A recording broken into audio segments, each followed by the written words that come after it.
Buenos días, esperamos unos 2, 3 minuticos mientras se conectan más participantes y iniciamos con el webinar.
Bueno, damos inicio. Cerca de 300 participantes en nuestro webinar, la química culinaria en la pastelería y la panadería. Eh, Vamos a hacerles, digamos, una primera recomendación o comentario. Este webinar está siendo grabado y también les encargo, les agradezco que si van a hacer preguntas, las hagamos a través del cajoncito de preguntas, más no por el chat. Ahí hay un cajón de preguntas y ahí las debemos incorporar para que quede más fácil la administración de las mismas y que se puedan en algún momento o durante el webinar ir contestando. Por el momento voy a iniciar comentándoles cómo ha sido la experiencia de la Cámara ligado, digamos, a esta coyuntura que ha sido el COVID-19. Nosotros pues hemos venido prestando servicios a través de diferentes mecanismos de cara a fortalecer las empresas, a acompañarlos en todo su proceso de mejoramiento de la productividad, en todos sus procesos de internacionalización, de innovación, en fin, y siempre lo hemos venido haciendo a través de mecanismos presenciales. Digamos que su gran mayoría la gran mayoría de los servicios que nosotros hemos o les entregamos a ustedes como empresarios han sido presenciales. Pero obviamente, digamos, derivado de esta coyuntura nos tocó volcarnos completamente, digamos, a lo que es la virtualidad. Nos ha tocado reinventarnos y buscando como tal no perder, digamos, esa conexión que tenemos con ustedes como empresarios y adicionalmente, digamos, que es uno de los momentos pues, más oportunos para poderlos apoyar en sus procesos de fortalecimiento empresarial. ¿Cómo lo hemos venido haciendo nosotros? Pues, como les comentaba, nosotros teníamos muchos servicios de formación, o tenemos servicios normalmente de formación y de asesoría, que en este momento estamos virtualizando. Entonces, ustedes pueden encontrar webinars como estos, digamos, se pueden asimilar a los eventos masivos que acostumbrábamos a hacer en nuestras sedes, o los espacios de formación como talleres, cápsulas de conocimiento, asesorías grupales, donde ya se está entregando un contenido puntualmente para que ustedes lo trabajen y puedan gestionar o implementar dentro de sus empresas. Esos ejercicios de formación normalmente están ligados a unos ejes temáticos. Entonces, trabajamos en temáticas de producción y calidad, de mercadeo y ventas, en estrategia empresarial, en temas financieros, de legal y trámites. Yo, pues, me olvidó presentarme al principio, mi nombre es Frederic García y yo soy coordinador del eje de producción y calidad. Entonces, desde mi punto de vista, de mi parte, nosotros apoyamos es garantizándole a ustedes esos servicios de fortalecimiento del eje puntualmente de producción y calidad, razón por la cual, digamos, estamos abriendo este webinar de química culinaria en la pastelería y panadería.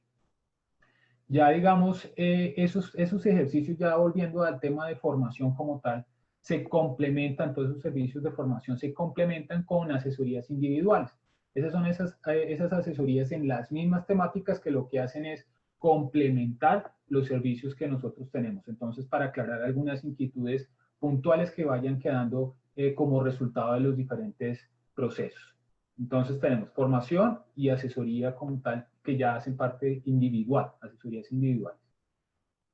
También nosotros veníamos con actividades de contactos. Ustedes saben que tenemos ruedas de negocio donde se junta la oferta y la demanda de productos y servicios para poder generar ese tipo de negocios, esas oportunidades de negocios.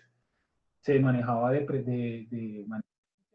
tipo de escenarios y ahorita lo estamos haciendo a través del Centro Virtual de Negocios.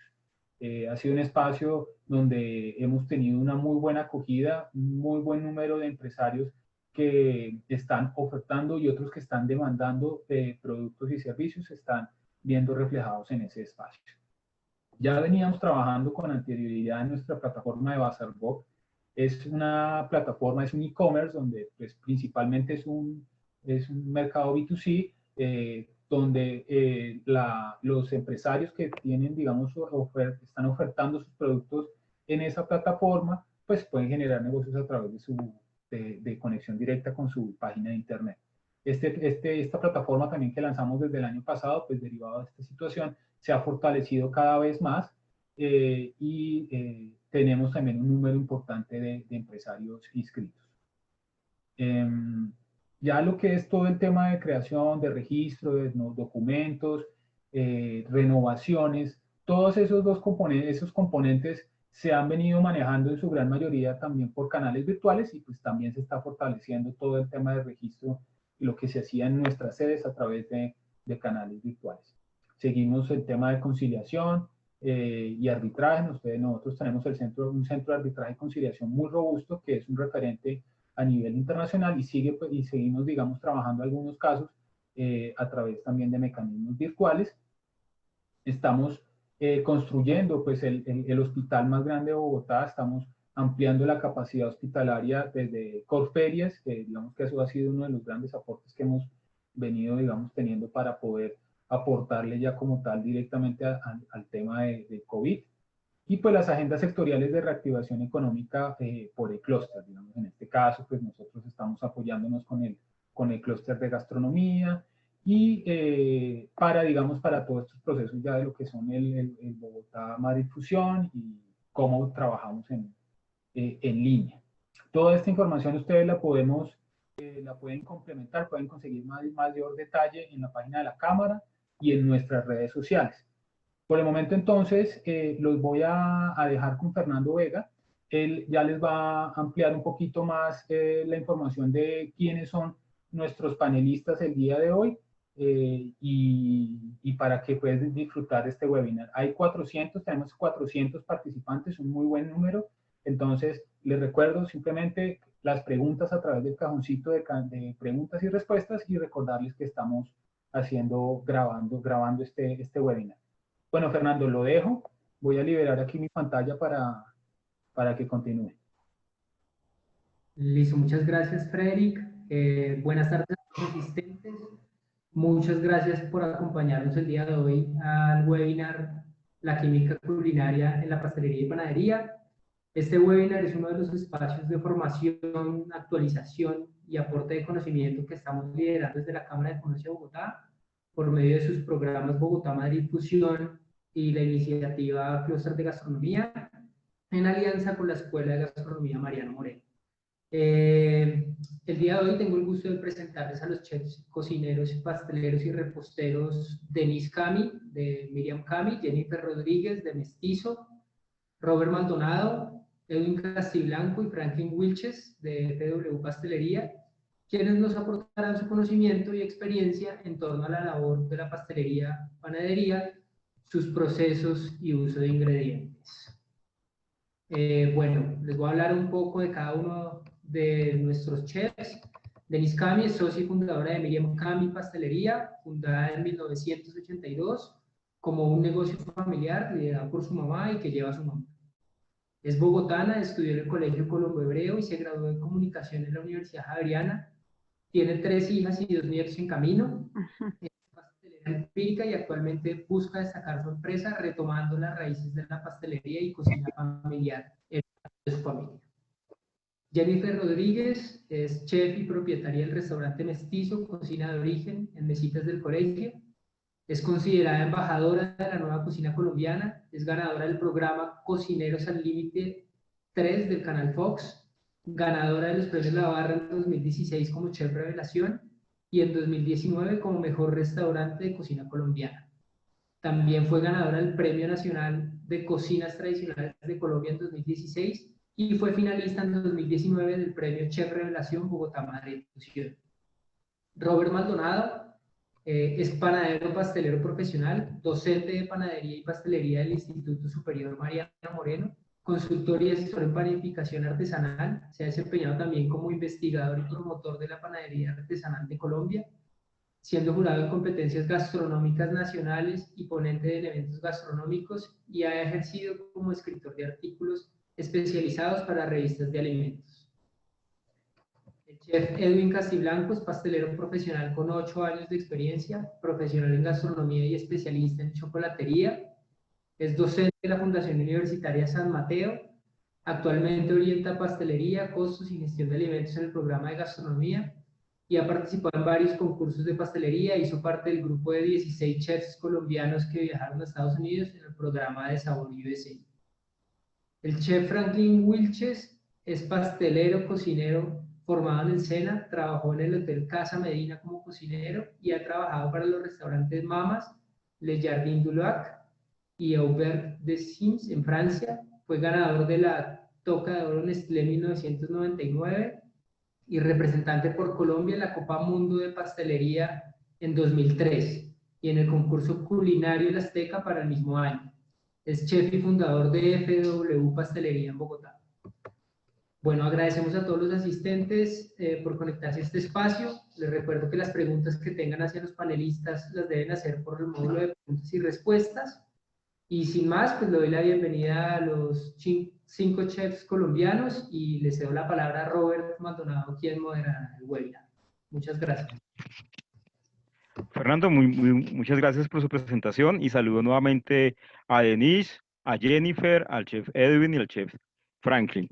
Bueno, entonces un saludo también para todas las personas que se conectaron para aprender esta tarde de ese tema que es muy apasionante, que es la química culinaria desde la panadería y la pastelería.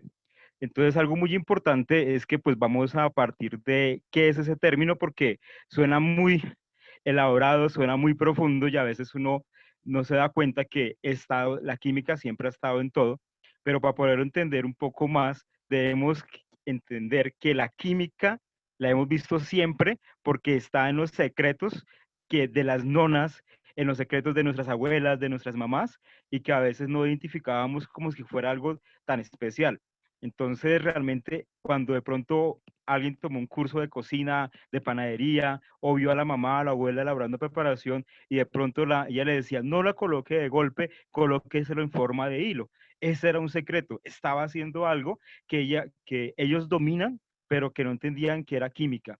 Realmente, el concepto de química culinaria, más o menos a finales del siglo XIX y principios del siglo XX, empiezan a aparecer ciertas personas, incluso químicos y físicos, y lógicamente también cocineros y pasteleros, que se enfocan en entender un poco más esa ciencia, dedicarse un poco a entender esos fenómenos físicos y químicos que ocurren a partir del conocimiento. Entonces, muy seguramente, y para conocimiento de aquellos que de pronto lo desconocen, aparece un señor como Anthony Carême, como el famoso Escoffier, y nos empiezan a hablar y a sacar postulados, a sacar como libros recetarios, donde se sientan a investigar un poco más esa función de los ingredientes y empiezan incluso con los fondos, qué pasa con la cocción del huevo, y así empieza a evolucionar todo esto que conocemos como la ciencia culinaria, ¿vale? Entonces, pero para dar comienzo a esta parte, pues va a ser muy importante entender de que todo lo que nosotros manejamos en panadería y pastelería, muchas veces me ocurrió a mí que yo salía de mi clase cuando recién estaba estudiando y las cosas no me funcionaban. Y no me funcionaban porque yo iba, cogía un recetario, cogía y pesaba, pero no entendía muchas veces el orden lógico de incorporar los ingredientes. Y muchas veces en la clase trabajábamos un ingrediente y cuando iba a mi casa o a mi taller no lo tenía y lo solía reemplazar por algún motivo y no me salía. Entonces, uno debe entender de que deben centrarse un poco en profundizar un poco ese conocimiento de los ingredientes. Cuando uno empieza a conocer los ingredientes, y algo fascinante es que la panadería y la pastelería, y estoy seguro que vamos a coincidir con nuestros panelistas, es que siempre manejamos casi que los mismos ingredientes. Siempre vamos a tener un ingrediente básico como es la harina, muy seguramente vamos a tener sal, azúcar, huevos, vamos a tener líquidos, pero todos esos ingredientes a veces de una forma mágica y casi que podríamos decir que milagrosa, se mezclan y aparecen en todos de ellos también algo como leudantes. Entonces se mezclan de una forma diferente, en proporciones diferentes o en un orden o haciendo una pequeña variación y aparece un producto diferente. Por eso encontramos panes leudados, encontramos bizcochos, encontramos tortas y encontramos una gran serie de productos, pero con esos ingredientes. Y es sorprendente. Siempre cuando yo estoy en mis clases, yo busco, me sorprende aún hoy en día eso. Y al final de las clases veo lo mismo, estoy haciéndolo años y siempre encuentro una diferencia. Entonces, hoy la invitación es para hablar un poco de los ingredientes, descomponerlos y entender que algunos son orgánicos, otros son inorgánicos. Y ese orgánicos e inorgánicos tiene que ver con la composición, ¿vale? Entonces, vamos a entrar a hablar un poco de la harina, ¿vale? Y mis compañeros de panel de esta tarde vamos a disertar o debatir un poco el manejo de la harina. Entonces, algo importante es que, ¿qué es la harina? Muchas veces nosotros en general tenemos el término harina, pero lo aplicamos no solamente a los cereales, sino que hoy en día lo aplicamos como a un fruto seco. Entonces hablamos de harina de almendras y a veces pensamos que es igual que la harina de trigo. Y algo importante es que cuando en panadería y pastelería la función de la harina es básicamente base. En algunas preparaciones de pastelería, perdón, no lo es, pero en la mayoría sí la es base. Entonces, la harina seleccionada a través de la historia ha sido el cereal seleccionado ha sido el trigo. Nos hemos dado cuenta, aunque hay otra gran gama de cereales muy amplia, pero ha sido el trigo. Y algo que yo quiero hacer como un paréntesis, sino que siempre, hoy en día queremos cambiar ciertas preparaciones o cambiar ciertos ingredientes en las preparaciones, pero a veces es importante irse como a las raíces y a las bases para poder manipularlo. Entonces, la harina de trigo, en mi concepto, tiene algo muy maravilloso que cuando yo la hidrato, primero me forma gluten, pero cuando yo no quiero que esa proteína se desarrolle, entonces no la hidrato. Entonces, el hecho de simplemente mezclarla con un ingrediente o con otro puede cambiar las características. El trigo tiene características especiales porque tiene una composición química y una composición física. Entonces, cuando estábamos hablando del trigo, nos dimos cuenta que fue un descubrimiento que el hombre hizo hace miles de años. Pero importante, digamos que en cuanto al conocimiento del trigo, en cuanto a su composición química, debemos partir de que la harina de trigo tiene humedad, ¿vale? Porque para poder hacer una molienda necesitamos acondicionar el trigo con agua. También contiene cenizas y lo interesante es que esas cenizas son obtenidas de la tierra. Se conocen como sales y minerales. También la harina de trigo está compuesta con nitrógeno que hace parte, o sea, el compuesto nitrógeno está presente en las cadenas de proteínas que se conocen como gliadina y gluteína, y ahí es donde encontramos la famosa palabra que está de moda, gluten. También está compuesta de grasas, porque como todas las semillas, al presionarla va a obtener algo de grasa. Y los carbohidratos que van a ser muy interesantes es la parte que nos aporta un gran porcentaje, más o menos del 70 al 75% de almidones, que van a favorecer más adelante lo que es la formación o gelatinización, o va a favorecer también la fermentación, dependiendo del tipo de producto que estemos elaborando. Entonces, aparte de la parte como física, también tiene la harina de trigo, tiene unas propiedades físicas, una de las cuales es su color, ¿vale? Su color es blanco, tenemos una capacidad que la hace diferente a otros cereales, que es la tolerancia. La tolerancia está relacionada realmente con la capacidad de mantenerse estable a tiempos de fermentación.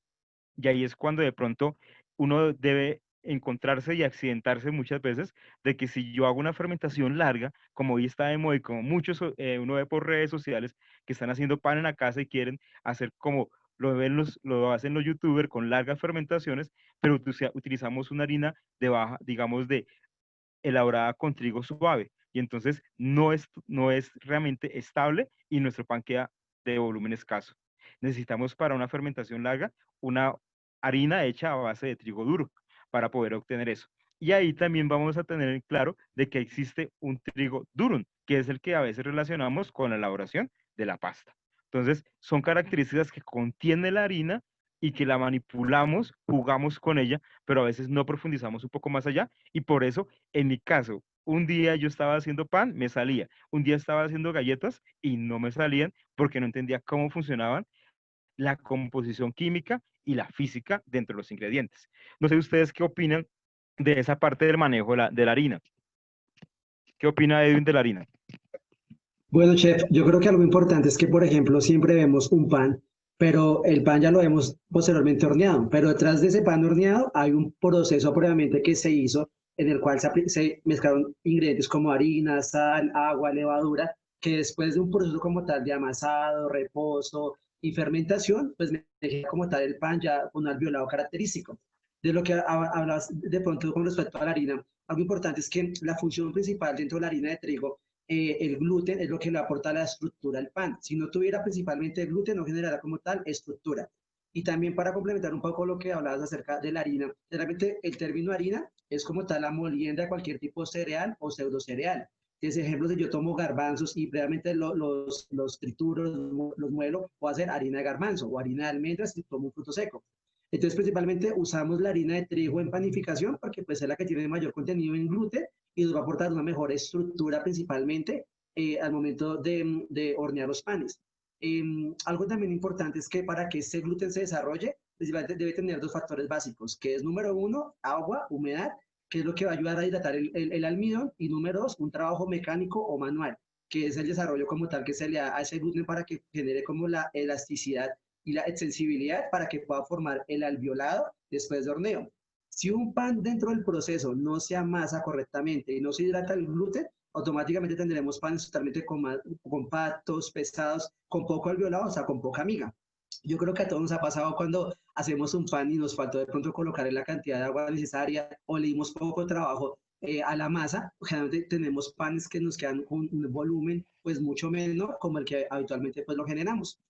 Y algo que también de pronto para tocar el tema, cuando hablamos como tal de ese tema como tal de la química culinaria, hay que entender que cada ingrediente se transforma por medio de un proceso, pero que más que independientemente de aprender de pronto en algún momento en la academia, lo que enseñamos a los estudiantes, que aprenden de pronto una formulación, es que aprendan como tal a conocer la materia prima y a conocer los métodos de elaboración como el chef hablaba inicialmente. Porque si yo conozco los ingredientes y luego sé cómo los puedo transformar con una técnica, que ya vamos a hablar posteriormente, que es lo que va a transformar todas las propiedades como tal, físico-químicas de los alimentos. En este caso que estamos hablando, la harina de trigo. Ok. Entonces, Denise, cuéntanos en tu empresa, en tu trayectoria, ¿has tenido inconvenientes con el manejo de la harina o has visto que de pronto tus operarios lo tienen? ¿Se han enfrentado a ese tipo de problemas? Uno se me viene ahorita a la cabeza y es, a veces pues nosotros, claro, pues, consumimos grandes cantidades de harina de trigo y nuestro proveedor, digamos, a veces nos decía que la harina que nosotros, a la que mejor nos funciona es una harina a la que dejan reposar cierto tiempo. No sé si eso es por algún desarrollo del gluten o algo, pero la harina recién molida no nos servía, sino que tocaba dejar ciertos días de reposo antes de que nos la trajeran a la planta para poder preparar las tortas y eso. Nosotros somos más que todo pasteleros, pues sí tenemos una línea de panadería, pero nuestro fuerte pues son las tortas. Entonces yo me imagino que en una panadería pues sí es bien diferente el manejo de las harinas. Sí, eso que acaba de decir Denise es muy cierto. O sea, la ventaja que Denise tiene es que como es pastelería, entonces muchas veces el efecto de volumen no lo buscan, buscan más, es una característica de crocancia y esponjosidad. Pero algo muy interesante con Jennifer es que ella hace poco se está dedicando a hacer pan. ¿Cómo te ha ido con el conocimiento de las harinas en este momento, Jennifer? Hola, bueno, lo que ha pasado un poquito es que mi relación entre el pan y yo ha sido como unas ganas de experimentar hace 8 años. Y entre ensayo y error empecé a entender muchas cosas, leyendo un poco, practicando, empecé a entender el tema de las harinas. Y ahora hace como 3 años, pues hablando con amigos pasteleros, yo decía, pero en algunos libros decían harina 4 ceros, harina 3 ceros. En Colombia uno, cuando no es panadero, cuando no ha estudiado panadería, pues se conoce la harina tradicional, ¿no? La que encuentras en el supermercado. Entonces ya tuve conocimiento de lugares donde vendían harinas acá y empecé a entender cuál era la harina de fuerza, cuál era la harina de pastelería, que es una harina con menos fuerza. La harina de centeno, empecé a entender un poco la importancia de la harina que tiene, pues, la harina integral. Y ha sido algo que de cierta forma es interesante porque sí se ven muchos cambios dependiendo de la harina que se use. Y creo que hay muchísimas más. Pero por ahora vamos en esos 4 y hemos experimentado con esas 4, con las que nos ha ido muy bien a la hora de mezclarlas entre sí. Ok. Chef Franklin, ¿usted cómo ha tenido una experiencia internacional en esa parte? ¿Cómo ha visto el manejo de las harinas? Usted ha tenido la oportunidad, digamos, de hacer productos de pastelería en Francia y productos acá. ¿Ha tenido que hacer algunas modificaciones incluso en sus recetas por eso mismo?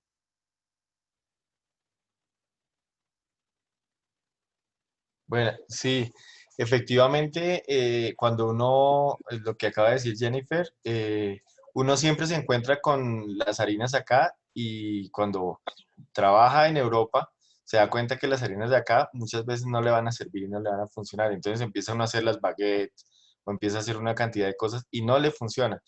Entonces, es cuando uno empieza a indagar y empieza a decir por qué. Por ejemplo, en Francia funciona una harina que es la T55, la T45, y uno dice, ¿y por qué? ¿Y a dónde la consigo? Y resulta que aquí no, todavía no tenemos el conocimiento frente a eso.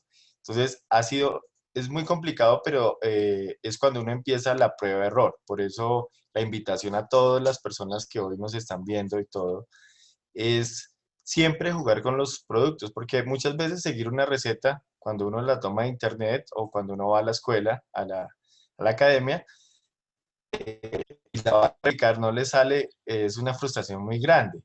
Entonces, lo más importante por eso es conocer los productos. Y al conocerlos, cuando uno conoce los productos y respeta los productos, pues entonces va a empezar a obtener unos resultados más favorables. Aquí nos ha tocado empezar a trabajar con harinas más fuerzas. Aquí hay unos molinos muy buenos que trabajan para eso. ¿Por qué? Desafortunadamente nosotros estamos supeditados muchas veces a todas las harinas que vienen desde importadas y no conocemos muchas veces los grados de fuerza. Entonces nos toca es estar siempre trabajando y haciendo que se nos acondiciona, como dice Jennifer. Hay unos panes que no necesitan, siempre todos necesitan harina de fuerza, pero también otros necesitan un poquitico de fuerza y menos fuerza. Entonces es siempre el trabajar, porque seguir una receta es muy fácil, pero trabajarlo y, como se dice en el argot popular, cacharrearle para obtener un pan, se lleva tiempo. Pero él sí ha tocado trabajarle eso.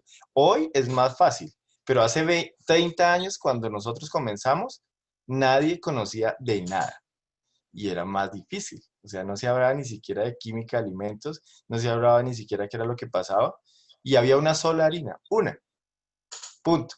Hoy ya tenemos acceso a múltiples harinas para hacer prefermentos, para hacer una cantidad de cosas más y una cantidad de cosas de una mejor calidad. Tanto así que por eso todo el mundo dice que porque un pan le sabe aquí diferente que en Francia, pero es por eso, materias primas y respeto por las materias primas. Ok, ok, Chef Franklin. Listo. Algo importante aquí es, digamos, ustedes acaban de escuchar que Jennifer mencionaba clasificación por ceros. El Chef Franklin habló por test, ¿cierto? A veces uno hace uno empieza a buscar y le genera una confusión. ¿Cómo así que es 3 ceros, que es 4 ceros? ¿Cómo así que una T50? ¿Qué es eso? Y cuando uno va aquí en Colombia va a comprar, se encuentra que eso no existe. Entonces, a veces uno no puede interpretarlo y tiene que llevarlo como al lenguaje colombiano o criollo, si dijéramos algo. Colombia maneja harinas diferentes. La clasificación simplemente es casi que como Frankie lo puntualizó ahorita. Antes solo había una harina. Hoy en día, como unos 10 años para acá, podríamos decir que uno encuentra harina para panadería, para pastelería, que son las dos grandes clasificaciones. Empieza a encontrar harina integral, pero aquí la diferencia con la que Frankie nos decía es que en Francia realmente allá tienen una harina integral, pero no es reconstituida como la nuestra. No, aquí la cultura de la molienda muere la harina y luego le coloca salvado. Entonces, incluso cuando uno habla con pasteleros que trabajan en Francia y vienen acá, dicen, no, es muy diferente porque la harina no se siente como la grasa, que tiene la parte del germen de trigo. Entonces, o sea, digamos, a veces hay que experimentar con como decir, con la fuerza, e incluso recurrir a ciertos mitos que tenían los panaderos del espolvoreo de la harina para ver cómo se sostiene la mano, cómo cae sobre el mesón, cosas así, o ya ir a la práctica como Frankie nos recomendaba. Voy a la práctica y veo qué hago, qué pasó, y ahí empiezo a corregir. Vale, vamos a hablar de otro tema muy interesante, que son los leudantes. Y algo que está muy de moda hoy en día es la masa madre. Y Jennifer es una persona que ahorita la está, como decir, domando. Cuéntanos un poco qué es esa masa madre y cómo ha sido tu relación. Bueno, la masa madre para mí fue, bueno, hace mucho tiempo existen los fermentos en la cocina y yo antes de incursionar ahorita respetuosamente con todos los panaderos, intentar ser panadera por la situación del COVID, que fue como la única oportunidad que tengo al tener mi restaurante en Mesitas del Colegio, donde vivimos el 100% del turismo, pues el camino más rápido fue hacer pan. Pero esto viene ahora, antes empezábamos a desarrollar como muchas fermentaciones dentro del restaurante y con la duda de cómo es el tema de la masa madre y la fermentación del trigo y cómo se comportaba esto dentro de un lugar como Mesitas del Colegio, que es un clima húmedo y también muy caliente. Pues lo que sucedió fue que decidimos empezar nuestra masa madre más o menos en el 2018 y empezar como al ensayo y al error, como decía el chef, y empezar a darnos cuenta como esa transformación, las bacterias, la temperatura, la humedad que teníamos alrededor y jugar con más fermentaciones que teníamos dentro del restaurante con el fin de desarrollar un pan que fuera el pan. El inicio cuando tú llegas a Mestizo es un pan con una mantequilla que hacemos con una ceniza de hoja de plátano. Entonces, esa era nuestra primera entrada al restaurante y desde luego empezar a alimentarla, a cuidarla, a ponerle un nombre, a generar una disciplina con todos los cocineros, fue un trabajo bien interesante, porque claramente cuando empezamos muchas fracasaban, pero el fermentar naturalmente genera cosas muy chéveres y es un sabor que claramente también está basado en las harinas. Dependiendo del trigo también hay diferentes sabores en los panes, pero también genera unas costras interesantes si se desarrolla bien el proceso. Para mí ha sido una gran experiencia empezar a hacer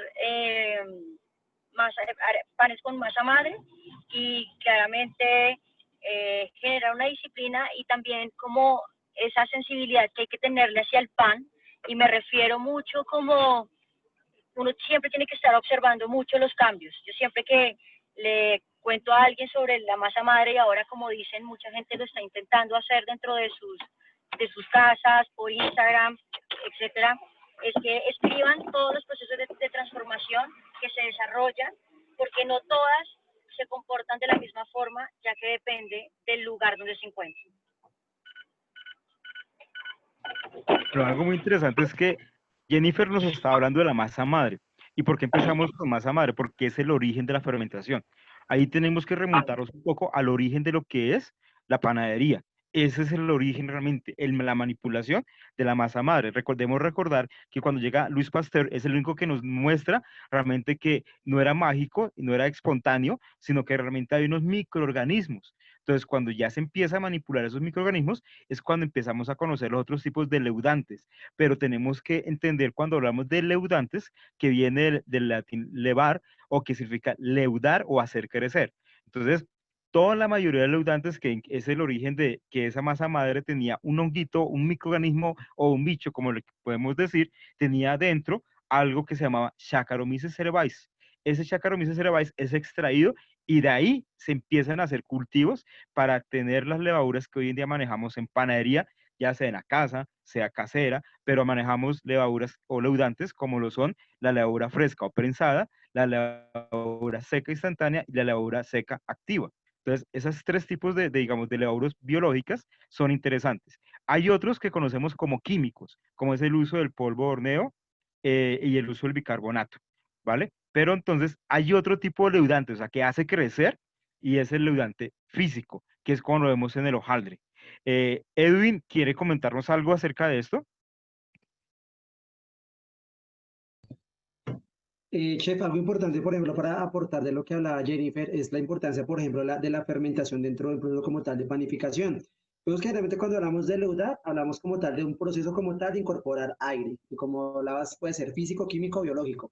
Pero cuando hablamos de fermentar, es como tal una reacción enzimática en la cual la levadura me va a generar un CO2 y por consiguiente un aroma característico dentro del pan. Y algo que actualmente, por ejemplo, se maneja un concepto, por ejemplo, no sé si, yo creo que la mayoría lo ha escuchado, la gente quiere consumir pan libre de gluten free, o sea, sin gluten. Entonces, una alternativa, por ejemplo, muy interesante para hacer es, por ejemplo, lo que estás manejando ahorita con el chef Franklin, Robert también en su negocio, es panes con base de prefermentos. Un prefermento que puede ser una esponja, una masa madre, una viga, un starter, o también puede ser un pulish, que son generalmente masas prefermentadas que por consiguiente le van a aportar una tolerancia a la masa y ayuda principalmente a nivel de salud. Yo creo que también a disminuir la cantidad que yo le puedo colocar de azúcar o grasa al pan y me va a generar panes con mejores aromas, mejor corteza después de hornear. Y yo creo que inclusive por la acidificación que también genera la masa, también yo creo que a nivel también de salud es mucho más digerible también por el organismo. Entonces, ya que hablabas de pronto del tema de fermentación, yo creo que es algo también súper importante que de pronto podamos hablar algo más del tema de prefermentos con respecto también a las harinas. Ok, sí, es muy cierto lo que Edu nos está comentando y es algo interesante. La palabra leudar es crecimiento, pero algo que Edu nos está enfatizando es aroma y sabor. Son productos de la fermentación como son alcohol, gas y ácidos orgánicos. Todos estos se van a ver reflejados en el pan. Chef Franklin, cuéntenos usted cómo, o sea, en su línea de productos, en su pastelería, ¿tiene productos elaborados de pan con prefermentos o masa madre? Sí, efectivamente, también se ha venido trabajando esa línea de prefermentos y pues obviamente ya más personas conocen del tema y hacen que preguntan, ¿por qué? De repente uno dice, bueno, pero ¿cuál es el tema? Si uno quiebra las empresas que hacen la levadura. Entonces la idea es que obviamente en un pan el resultado es muy diferente. Hay una acidez, hay unas cortezas, hay una cantidad de retrogustos diferentes, lo que hacen que los panes sean completamente diferentes. Nosotros lo utilizamos y lo estamos haciendo también por un tema funcional. Hay personas que de repente le están prohibiendo las harinas, el gluten, pero hay cosas que de repente son más nocivas y son las levaduras, pero las levaduras naturales no, ¿cierto? Entonces, esta levadura que se hace con una masa madre, como el principio del pan, ácimo, que ese es el principio de la fermentación, muchas personas sí lo toleran, inclusive consumiendo trigo, ¿sí? Entonces, nosotros lo hacemos, pero también pues en el tema de leudantes, eso es en cuanto a panadería, pero también hay que llevar la repostería, entonces agentes leudantes químicos, donde debemos conocer para poder tener una línea de mejores tortas y mejores batidos, mejores bizcochos, ¿cierto? así como en el caso de Miriam, Cami, de Denise, hacen su línea grande de tortas, pues obviamente ellos en este momento están utilizando no masas madres ni fermentos, pero están utilizando todo lo que son los agentes leudantes químicos, ¿no? Y biológicos. Entonces, creo que nosotros sí lo estamos utilizando y obviamente es una puesta en escena. Hoy, hay muchos fermentos, masas madres. Para seguir, pues digamos, una tradición panadera, nosotros somos de una tradición panadera donde todavía utilizamos masas directas, ¿no? Y demasiado fortificadas, demasiado llenas de azúcar, demasiado llenas de mercado y tenemos que vender. Pero la opción de enseñar y de aprender también uno mismo, porque cada día aprendemos más cosas, si lo seguimos haciendo, Robert, en FW. Gracias, chef. Entonces, Denise, nos podrías contar, pues, digamos, tú tienes una historia bastante larga en cuanto a la creación y la aplicación de estos leudantes. ¿Cómo te ha ido en tu negocio? O sea, si ya aplicas masa madre o antes lo hacían, ahora usas, como dice el chef Franklin, solo un método directo, o cómo te ha ido con cambios, porque a veces en el pasado utilizábamos más bicarbonato que polvo de horneo. Entonces, ¿cómo te ha ido con esto? Bien, y me pareció interesante lo que dijo Franklin, porque sí ha cambiado mucho, inclusive eso, por ejemplo, la tolerancia al gluten, ahora que tantas personas han desarrollado como intolerancias al gluten, intolerancias a la lactosa, uno ve alergias por todo lado al maíz, yo no sé, hay tantas cosas que antes yo pienso que no influían porque pues no sé, la gente, yo no sé si el tipo de comida o el tipo de cultivos o la recolección o nuestros estómagos, eso ha ido como cambiando a través de los años. Ya mucha gente también, digamos, le ha bajado el azúcar y simplemente porque nos cambió el gusto. Ya tal vez, y Colombia, que es lo que hablábamos ayer, Robert, que Colombia, digamos, es un país con mucha tendencia a consumir azúcar y siempre nos ha encantado, pero yo creo que a través de los años y ya por cuestiones como o de salud o de tendencias mundiales, pues eso ha ido cambiando a través de los años. Nosotros empezamos hace más de 40 años y, y vemos el cambio inclusive en los paladares y en las tendencias y en los gustos de la gente a través de los años y pues así nos vamos adaptando también nuestras recetas como a esas nuevas tendencias. Ok, listo. Tenemos cuenta que ya ahorita estaba viendo el chat y hay muchas preguntas. Entonces, al final vamos a empezar con la ronda de preguntas porque vamos a hacer una exposición de los temas, cómo vamos. Entonces, miren lo interesante, cómo han cambiado los gustos y cómo es necesario ir también adaptándose a eso. Y Denise nos dio pie para hablar de algo muy interesante, que es el consumo del dulce. No sé, Chef Franklin, cuéntenos acerca, o sea, en su experiencia, esa parte dulce, o sea, la cantidad de azúcar ha cambiado o por qué, o la estamos reemplazando. ¿Qué estamos haciendo también con esa tendencia que hay incluso a consumir menos azúcar y a consumir menos sal? Bueno, en principio, para todas las personas, ¿qué sería de la pastelería sin el azúcar? ¿Y qué sería de la panadería sin la sal y sin la harina? ¿Sí? Entonces, por eso es importante saber que el azúcar y los azúcares, en este caso, que son unas extracciones que se hacen a partir de la caña de azúcar o de la remolacha, son tan importantes. O sea, por eso hago la pregunta, ¿qué sería de la pastelería sin el azúcar? No sería tan rica, ¿cierto? Lo que pasa es que, y tiene unas incidencias muy buenas dentro digamos, del desarrollo del ser humano, de la evolución del ser humano. El azúcar cuando nacen los primeros postres, nacen cuando las mieles empiezan a emanar de los árboles, ¿sí? Hablamos del árbol del maple, de una cantidad de árboles que emanan azúcares de una forma natural. Y hubo un gusto tan interesante en los antepasados que empezaron a decir, oiga, esto es rico, y generaba unas sensaciones que llegaban al cerebro y producían unas sensaciones muy chéveres de paliatividad. Entonces, ahí empieza la pastelería. Y entonces por eso digo que ¿qué sería la pastelería sin el azúcar? Lo que pasa es que ya con el paso de los años y con el paso de la evolución, nos dimos cuenta que el azúcar de repente genera ciertos cambios nocivos en el ser humano. Pero es importante, ¿por qué? Porque es una fuente de energía. Y el cuerpo humano necesita grasas, azúcares, sales, agua en cantidades. O sea, es un producto que en una medida, en una mesura, va a ser siempre importante. Entonces, es una fuente de energía. Por eso es tan importante el azúcar en la pastelería, ¿cierto? Y por eso, ¿qué sería de una pastelería sin azúcar? Después del azúcar, vinieron unos reemplazos, inclusive aparecen unos primeros edulcorantes, se llaman edulcorantes, que son en realidad productos diseñados en laboratorio para sustituir ese dulzor. O sea, como aquella persona que no le gusta la carne, pero hoy, por ejemplo, las personas que no consumen carne y no quieren comer carne, pero se imaginan una hamburguesa de garbanzo, porque es rico. Esa sensación y ese placer de una hamburguesa es algo chévere. A los que comen carne y a los que no, pues, pero les quieren vivir y reemplazar eso.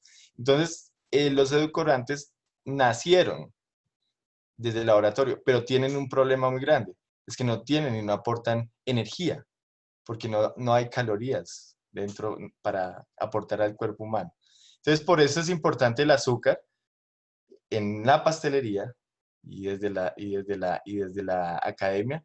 Es importante. Después, en la pastelería es muy importante el azúcar para una terminación de todos los productos, porque en la reacción con las harinas y con las aguas, y con el huevo en este caso, va a tener unos desarrollos bastante interesantes.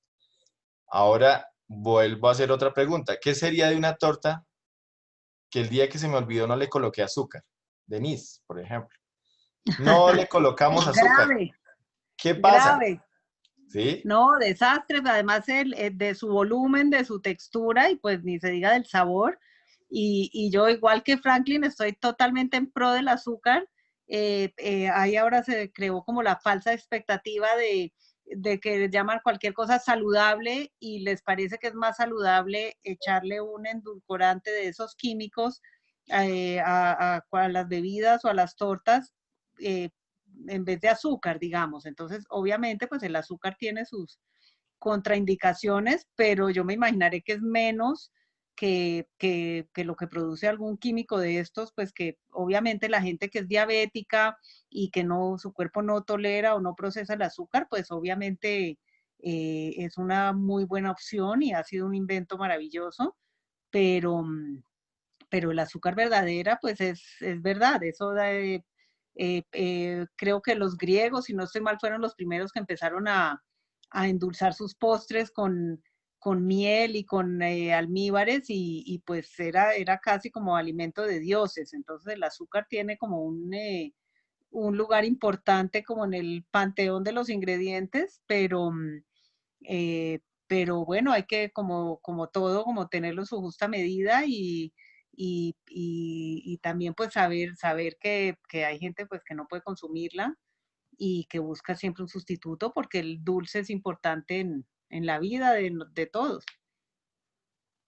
Eso que dice Denis es muy cierto. La vida tiene que ser dulce, dulce, y la necesitamos. Yo Correcto. sé que está satanizada por todo lado, pero yo soy de los que digo que hay que tener un balance. Pero hay un producto que a veces es también muy satanizado y vamos a aprovechar que tenemos esta noche al chef Edwin Casiblanco, que es un chocolatero, maestro chocolate, porque los bombones, el chocolate, muchas veces se dicen que no, es que comer chocolate se engorda. O sea, que cómo se ve reflejado el azúcar, el dulce, en la chocolatería, chef Edwin.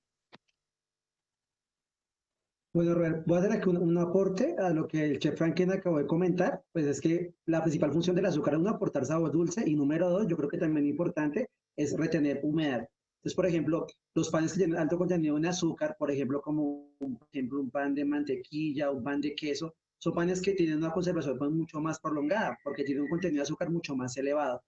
A comprar, por ejemplo, una baguette que tiene menor contenido de azúcar, pues se va a secar mucho más rápido en la miga.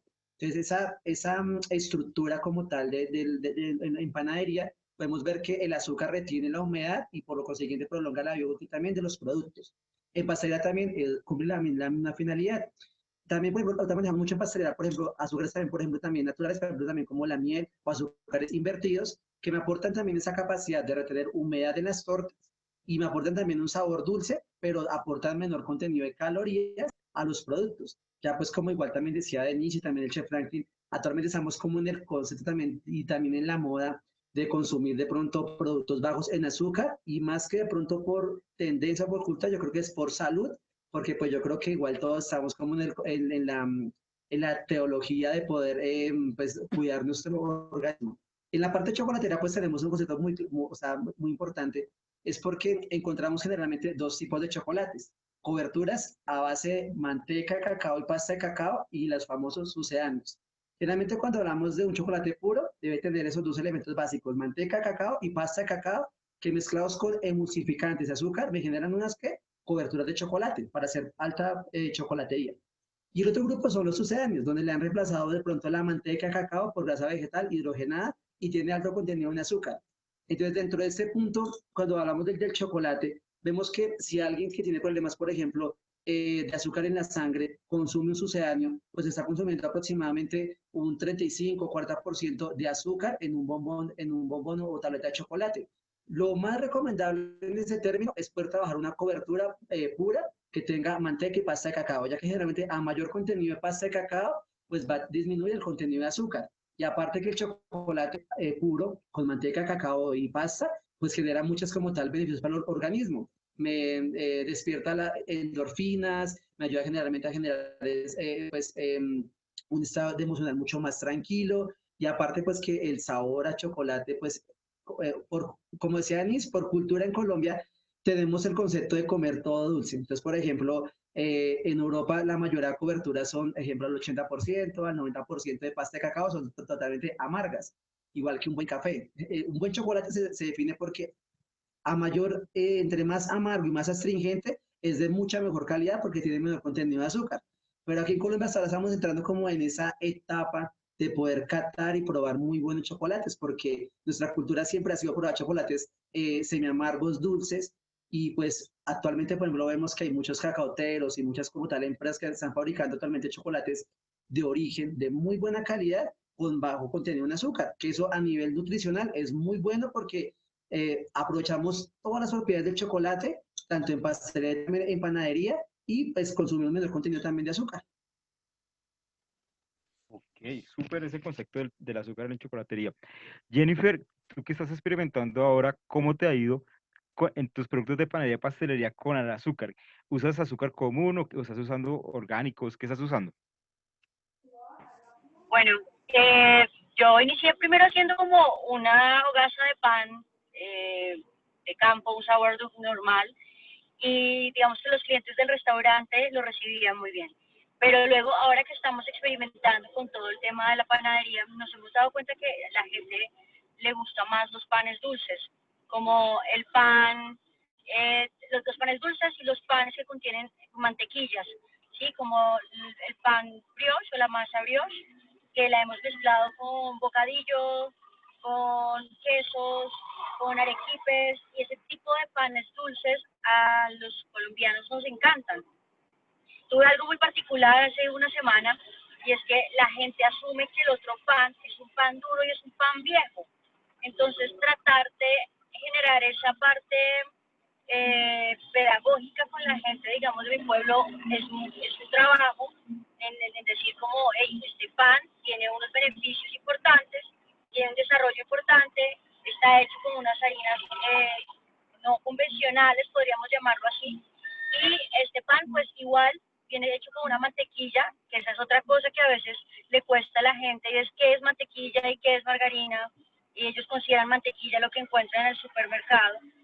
Como estamos en una zona rural, para nosotros es muy fácil conseguir mantequilla, podemos hacerlo a base de mantequillas, y pues el dulce como tal, sí, utilizo esos, como el bocadillo, como el arequipe, y claramente el azúcar, tanto morena como el azúcar blanco. Creo que es fundamental en algunas recetas de panadería. Y pues por el momento solo he tenido como un par de clientes que son alérgicos al gluten y es un tema también súper complejo, que era lo que hablaba Denise, estos temas de alergias. Por más de que uno intente hacer un pan para esta persona sin gluten, es más, no lo podrías ni siquiera trabajar dentro de tu panadería porque hay partículas de harina por todo lado. También la persona que es diabética claramente pues no puede consumir muchos cosas de panificación, y también hemos tenido clientes como muy fit, que son los que realmente ponen como en una escala de calorías el tema del azúcar. Claramente lo que dice Iris, los reemplazos son prácticamente mucho más químicos que el mismo azúcar, y nosotros realmente tratamos de utilizar esas dos variedades de azúcares, la miel de caña. Utilizamos la miel de caña porque tenemos trapiches muy cerca, panela, bocadillo y el arequipe. O sea, creo que son las cosas que más les gusta a las personas, y ha sido como la experiencia en tratar de cambiar un poco esta parte del tema del pan y todo lo que conlleva eso para que la gente cambie un poquito la estructura, pero yo creo que en la ciudad se ve muchísimo más que en los pueblos. Algo interesante que Jennifer nos está haciendo como énfasis es que usa lo que está cerca. Des en cuenta, yo creo que esa es la tendencia de ahora en adelante, y es usar los productos que tenemos cerca. Y algo importante, ya como cerrando esa parte del azúcar, los edulcorantes, hoy en día todo el mundo está buscando que los productos que consumimos, así tengan azúcar o diferentes tipos de azúcares, registren glicemia inferior en nuestra sangre. La glicemia, debemos recordar que es el pico que nos da en azúcar cuando consumimos un producto, ya sean agregada como almidones, que luego se van a transformar realmente en azúcares en nuestro cuerpo, ¿cierto? Entonces, algo interesante es que ya hablamos unos temas, ahora vamos a hablar de los huevos y de los líquidos que incorporamos en las preparaciones de panadería y pastelería. Ya una vez finalicemos esto, vamos a ir con preguntas. Y no quería tampoco, digamos, avanzar hasta recordarles que dentro de 8 días vamos a estar llevando a la práctica parte de los temas y analizando preparaciones desde ese punto de vista como ciencia, ¿vale? Entonces, Edwin, no sé, ¿qué tenemos que hacer con los huevos? ¿Qué tenemos que seleccionar? ¿Cuáles son las características? ¿Qué nos puede contar acerca de ese ingrediente que humecta, al igual que el agua o la leche o los jugos? Principalmente, al igual que la harina, el huevo también tiene alto porcentaje también en proteína. Recordemos que la principal función, por ejemplo, del pan, del huevo dentro del pan es aportar también volumen, y se ve mucho más evidenciado, por ejemplo, en pastelería. En pastelería usamos generalmente pues mucha cantidad de huevo.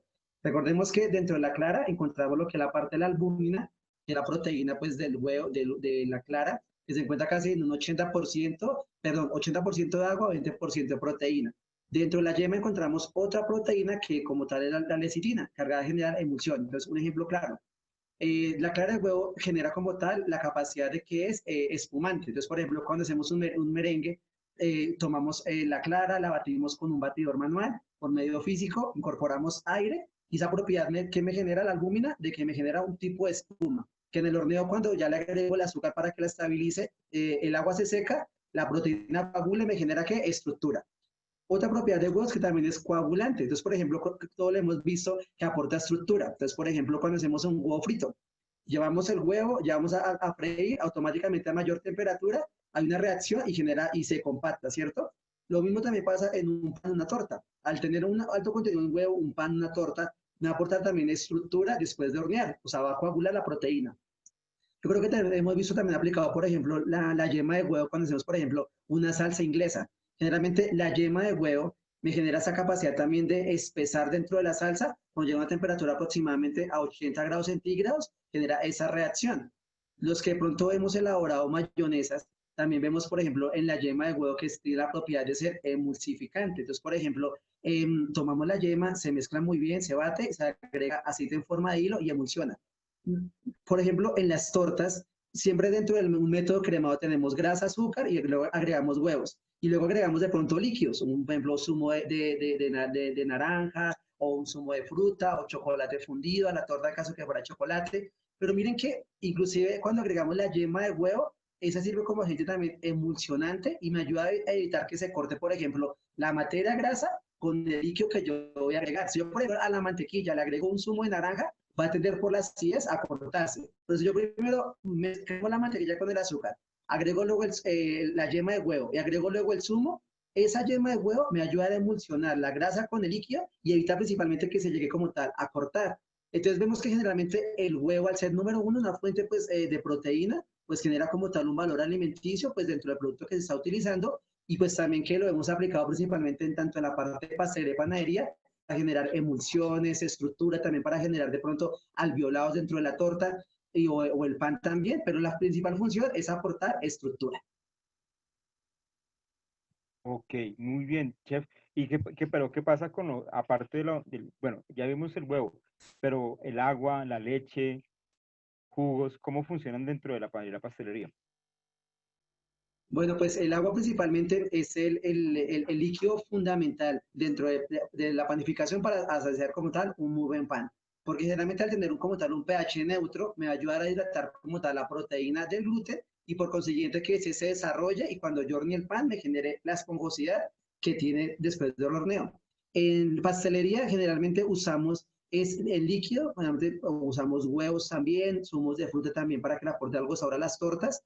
En panadería no es recomendable usar de pronto leche líquida. Yo creo que el chef Franklin, que ha sido mi mentor durante esos 2 años que llevo en la parte de pastelería, siempre me enseñó que nunca agregar leche líquida al pan, porque técnicamente por la caseína que tiene la leche líquida, va a tender a sacar los productos de panadería. Entonces, un ejemplo, ustedes han probado, yo creo que la mayoría, un pan de leche. Es un pan que totalmente es compacto, un poco más duro, porque principalmente la caseína, que es la proteína que se encuentra dentro de la leche, tiende a secar la miga del pan con los días. Entonces, pues lo usamos principalmente, por ejemplo, en cuanto a la leche, lo más recomendable es usar, por ejemplo, leche en polvo para hacer una torta o para hacer de pronto también un producto, por ejemplo, de panadería para que le aporte ese sabor lácteo a la torta o al pan.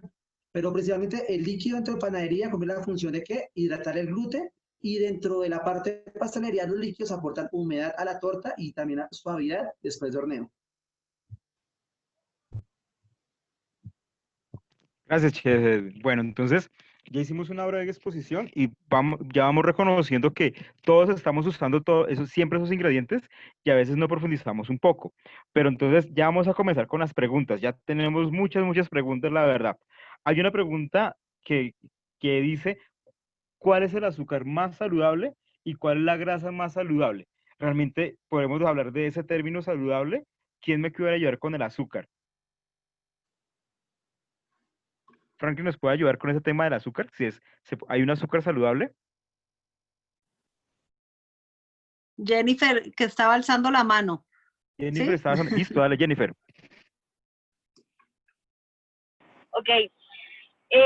Bueno, es que yo he venido como pensando muchas veces qué es saludable y qué no es saludable, ¿no? Yo creo que en el transcurso de ser cocineros nos hemos estrellado con muchos cambios, que estos cambios realmente son modas que también se están adaptando a los cambios de siembras, a los cambios en temas de semillas,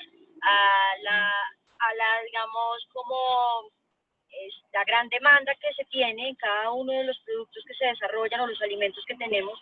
Y yo siento que hablar de saludable para mí es importante que todo, o sea, todos los alimentos son importantes. Lo que está pasando es que nosotros no tenemos un límite, ¿sí?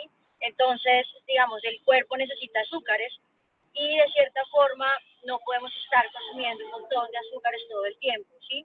A eso me refiero yo, más que ver un azúcar saludable ahora, encuentran, digamos, que la planta como la stevia, que aporta dulzor a las preparaciones que uno hace,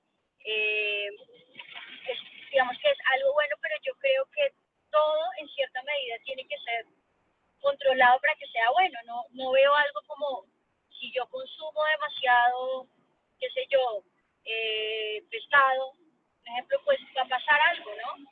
Yo creo que los excesos es a lo que realmente estamos llegando y eso es lo que realmente está afectando a nuestro cuerpo. ¿Por qué? Eso también genera una alta demanda a quien está produciendo ese alimento y que realmente utilice otras formas para cumplirla, que es lo que definitivamente nos afecta. Yo soy como muy creyente y no solamente de los temas del azúcar, es que el cuerpo necesita buena medida. Entonces no podía entrar como a hablar que el azúcar es bueno o es malo, pero pues de cierta forma uno necesita también, dependiendo de sus niveles de actividad.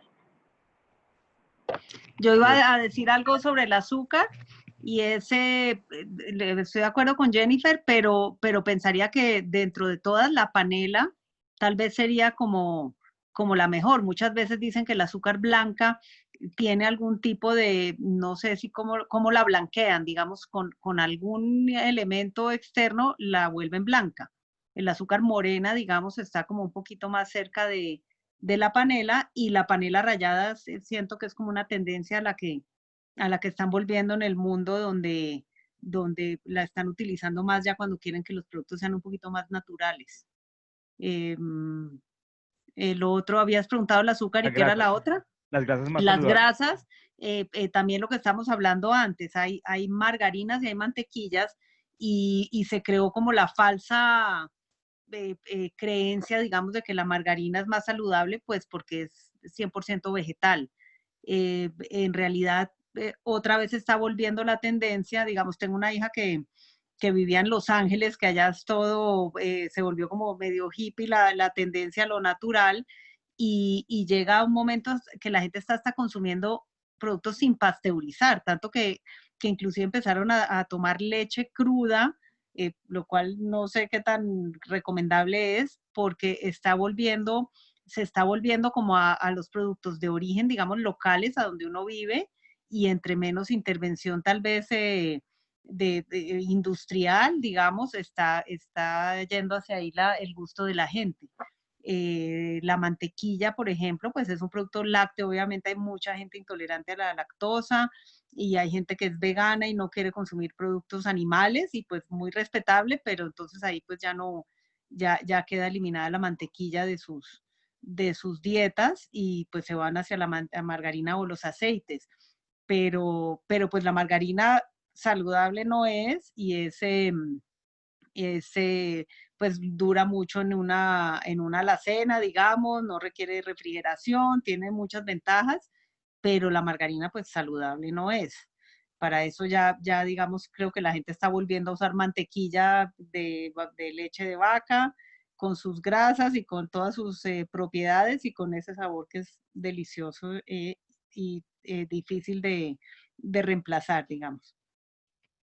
Ok, bueno, entonces hay una pregunta y tiene que ver con lo que estamos hablando. ¿En una torta se puede cambiar el azúcar por otro endulzante, como ejemplo miel de abejas, miel de agave? O sea, ¿qué efecto negativo o positivo tiene, por ejemplo, hacer este cambio? Porque yo sé que cuando uno empieza a indagar un poco en los ingredientes, uno empieza a hacer cambios. ¿Qué creen ustedes que cuando uno empieza a hacer esos cambios, digamos, de cambiar el azúcar por miel de agave, qué puede pasar? Bueno, en principio, siempre en las escuelas donde uno dicta clases, todo el mundo le dice, bueno, yo soy no quiero el azúcar, entonces, ¿en qué porcentajes puedo reemplazar por miel o por otros endulzantes? Entonces, por eso entonces,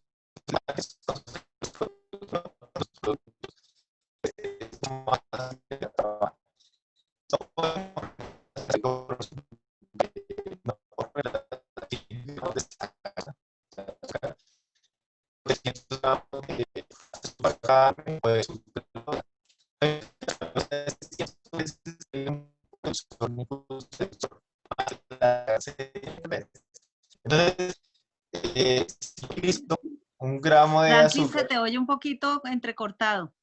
Gracias, Jenny. Yo pensé que era el único. Qué pena. Qué pena. ¿Podría repetir un poco? Porque es que sí, se escuchó entrecortado. Sí, que normalmente en la academia todo el mundo le dice a uno, yo puedo reemplazar 300 gramos de azúcar o de sacarosa por 300 gramos de miel.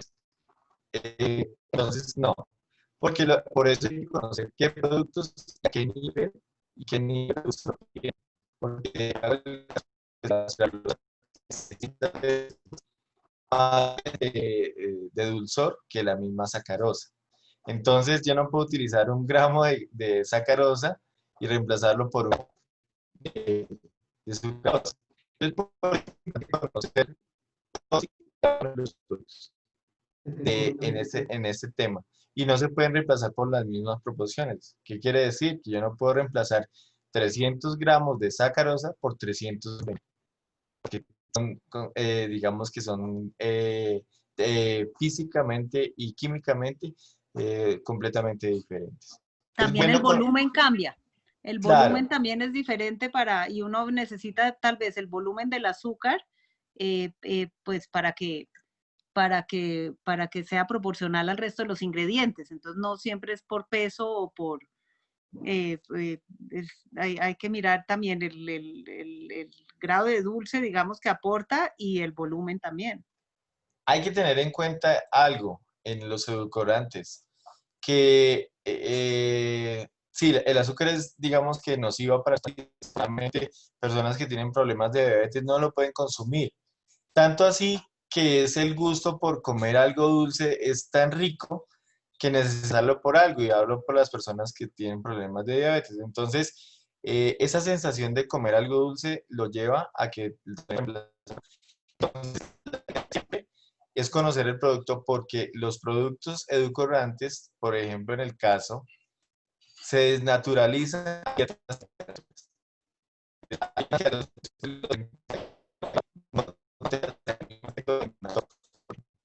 Entonces, la torta se va a volver amarga, se desnaturaliza completamente, se colapsan las tortas, o sea, muchas y muchas cosas. Lo que hay que utilizar es conocer los productos a utilizar. Y yo lo digo en los casos puntuales, hay personas que se dedican única y exclusivamente a hacer productos.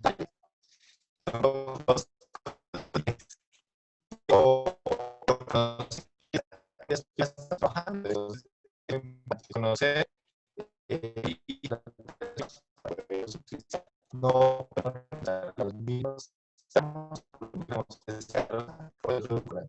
Franklin, otra vez se te oye entrecortado. Sí, Estoy sí, muy sí. lejos. Puede ser eso. Pero bueno, vamos a pasar a otra pregunta, porque ya creo que hablamos bastante de esta, y es algo muy interesante. O sea, nos preguntan si yo puedo elaborar panadería colombiana con masa madre. ¿Ustedes qué opinan? ¿Lo puedo hacer? Panadería colombiana. Jennifer, ¿cómo te ha ido con ese tipo de productos, panadería colombiana con masa madre? Perdón por esta pausa.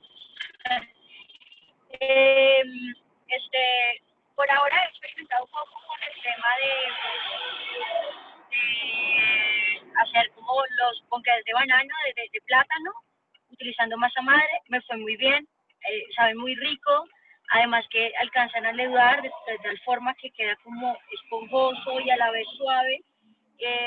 Pero no he hecho más experimentos con ese tipo de panadería. Pues los amasijos tienen algo muy particular en Colombia. Primero, que en su gran mayoría están hechos a base de harina de maíz, de yuca, de sagú, y claramente un gran porcentaje de queso, ¿sí? Se hablan, o mantequillas. Entonces, pues nosotros en temas de panificación no tenemos muchas fermentaciones más que la del propio maíz, que se fermenta aquí prácticamente en muchos productos envueltos, tamales y demás. Por ahora solamente lo he experimentado ahí porque tuve la curiosidad, funcionó muy bien, tratando de manejar los porcentajes, a ver a qué podíamos llegar, y yo creo que hay que ensayar, a ver a ver cómo funciona todo. Pues al final creo que la panadería colombiana también es una super fermentación natural, tanto del queso como de las harinas que acabo de nombrar. Sí. Hay otra pregunta. Tiene que ver con esto. Yo creo que esa es muy de pastelería. Entonces, Denise o Frankie nos pueden ayudar, o también el chef. ¿Cómo puedo utilizar, digamos, el bicarbonato en la elaboración de tortas? O sea, los leudantes en tortas, ¿cómo se usan? Y cómo evitar errores, porque yo seguro que muchas veces hemos tenido experiencias que nuestra torta ¡pum!, colapsa, ¿vale? Hemos tenido experiencias que nuestra torta como que se hierve y se riega el molde. ¿Qué pasa ahí con el manejo de los leudantes? Polvo de horneo versus bicarbonato. No sé químicamente, para eso tengo aquí a los otros panelistas más expertos. Nosotros, y ahorita que estamos en cuarentena, digamos, he preparado pues muchas cosas, estamos haciendo acá muchas recetas en casa. Por ejemplo, hicimos unas crispetas con caramelo. Entonces se hace el caramelo y se le echan 2 cucharadas de bicarbonato y empieza a ebullir inmediatamente y queda como esponjoso, es como como se empieza a burbujear y queda como más aéreo. No sé pues no sé la explicación química de esto. Lo mismo en una torta de chocolate, si uno quiere que la torta quede muy negra, muy oscura, le pone bicarbonato. Pero si a uno se le va la mano, sí queda como salado, es bicarbonato de sodio. Yo sé que hay otros bicarbonatos, digamos el que se utiliza, pues el que yo utilizo es el bicarbonato de sodio y tiene un efecto chévere en el color de las tortas de chocolate, digamos, las vuelve más oscuras. Polvo de hornear, polvo de hornear hay maneras de sustituirlo, creo que se sustituye con un poquito de maicena, si no estoy mal, y tiene como un poquito de bicarbonato también, y también tiene un efecto leudante y esponjoso en las tortas, pero pues tampoco me sé la explicación así muy químicas. Me parece que es un poquito más neutro y más suave que el bicarbonato. No sé qué explicación más química tengan los otros panelistas. ¿Quién nos ayuda a complementarle a Denise? Sí, el tema grande es que hay que tener la proporción de la utilización. El polvo de hornear nos ayuda, pero también el exceso de carbonato de amonio o de carbonato de sodio puede llevar a dañar una torta. ¿Por qué? Porque hace el efecto de una sal de fruta de uva que sube Franklin, y perdón, colabora. Franklin, es que otra vez está como escuchando entrecortado. Qué pena. Ahí. ¿Mejor? Sí, mejor. ¿Aló? ¿Mejor? Mejor. Señor, mejor. Sí, el efecto, por eso hay que conocer también en una formulación de torta o de un batido pesado, hace que nuestra torta pueda colapsar. ¿Me escuchan bien? Sí, señor. Entonces, es por eso tan importante conocer, 1, la marca que se utilice. 2, por eso hay que familiarizarse. Hay personas que nos casamos con algunos productos de marcas y eso es importante, porque ya sabemos si a nuestra torta o nuestras cosas dan otra perspectiva de producto terminado.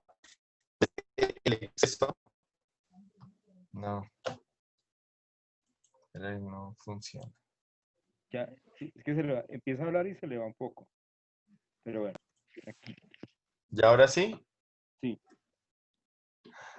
Sí.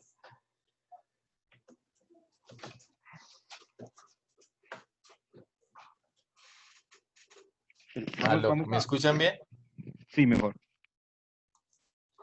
Sí, hay que conocer los productos que vamos a utilizar, en el caso de los polvos de hornear y las marcas.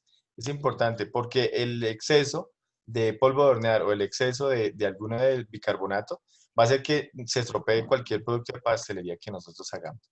Eso es muy importante. Pues por eso también es importante conocer los balances de las recetas y los productos a utilizar.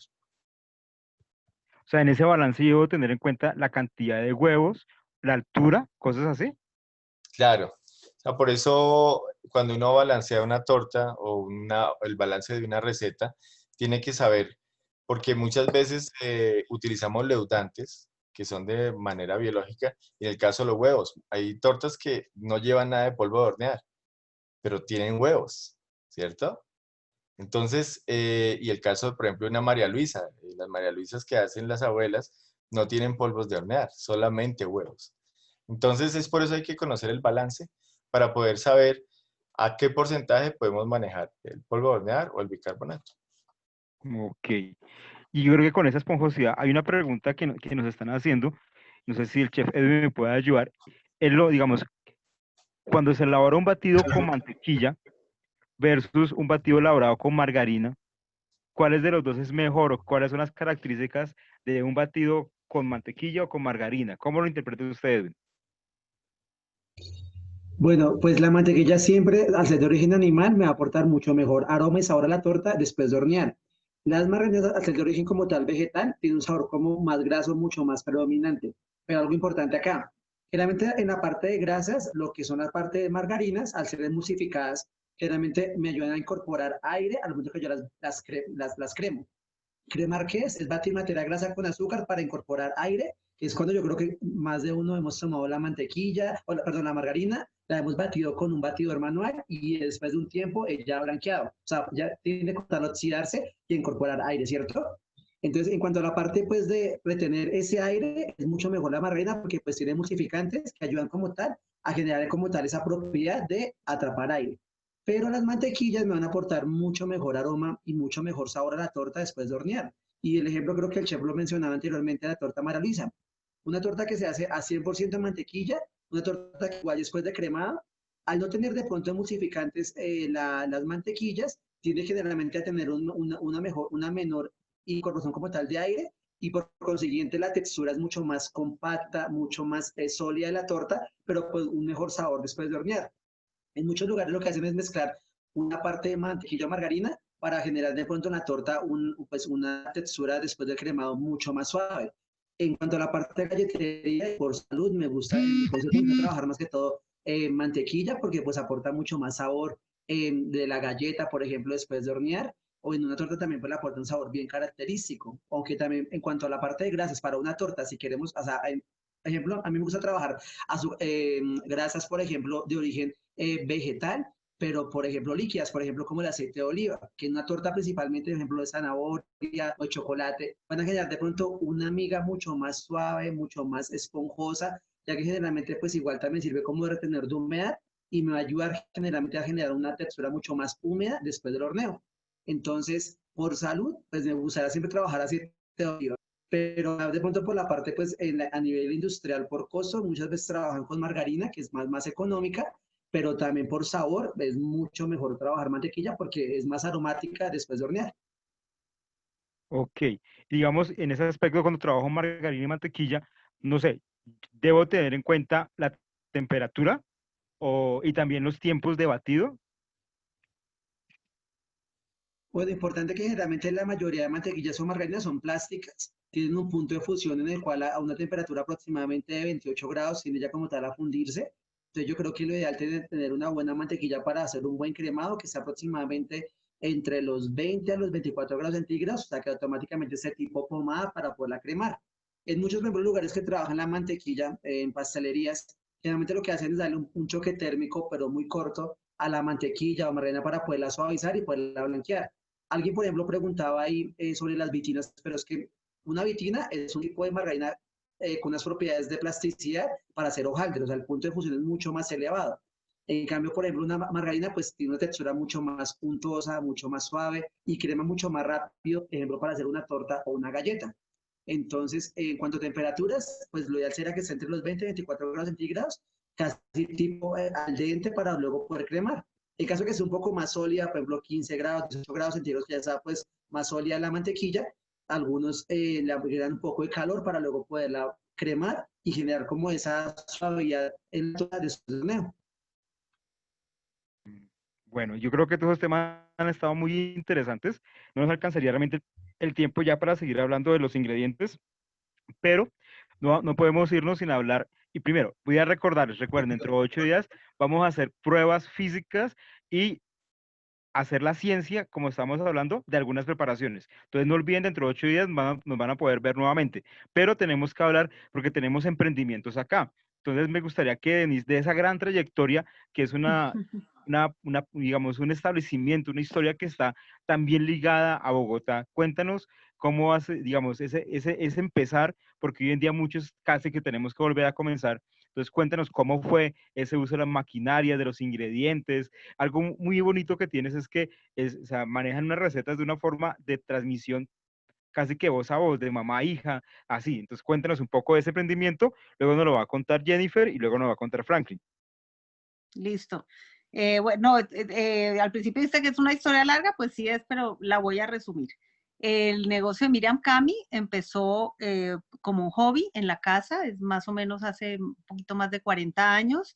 Miriam Cami es mi mamá y ella tenía un negocio de una mueblería y en sus ratos libres las amigas le pedían que les hicieran los postres para su casa. Ella ni siquiera sabía ni qué cobrar, ni cómo costear, eran sus ratos libres. Y eventualmente pues los pedidos empezaron a aumentar y todos en la familia, somos 3 hijos, y cada uno empezó como a ejercer una función, es puro emprendimiento familiar, que pues después de tantos años a veces se olvida un poquito de eso, pero empezó como un negocio totalmente familiar en la casa. Después los hijos, pues yo soy la única mujer, entonces yo ayudaba en la parte del horneo y mis hermanos mayores ayudaban en la parte de repartición a los restaurantes y a los clientes cuando empezamos como a repartir y se adaptó la casa, digamos, a una cocina semi-industrial, pero como ayer hablábamos, digamos, es el paso de la mentalidad del garaje donde empezamos a lo que somos ahora, digamos, ha sido muy gradual y muy lento y, y seguimos manejando de manera muy artesanal todas nuestras recetas, recetas que venían de las abuelas, de las familias, de amigos que nos mandaban recortecitos de periódico, pues esto era pre-internet.